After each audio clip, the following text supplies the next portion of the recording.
dia atsotsika andray a i couple edia sy anta izay atao anatin'ny fiangonana ihany koa izy a manakareta ny zanaky ny fiangonana manangy mavesatra anareo a mba hiakavety aloha ty a aneo a ny anjara-bekinareo a amin'izao fety ny fiangonana izao aizy zareo izy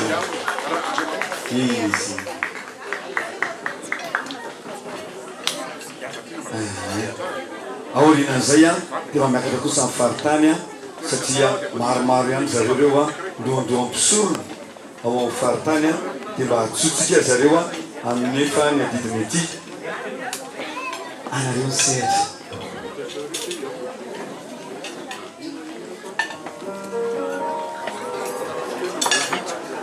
No? Rit.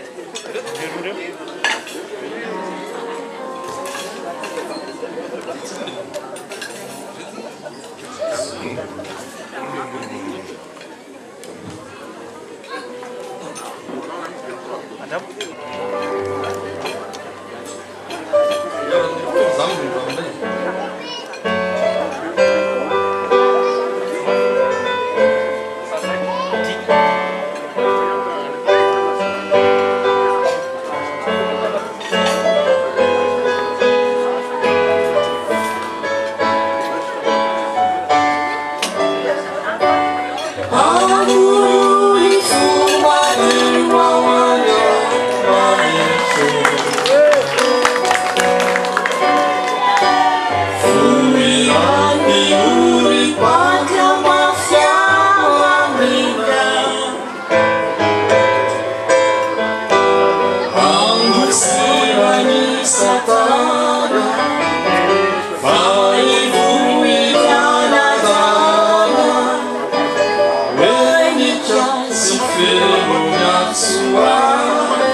Thank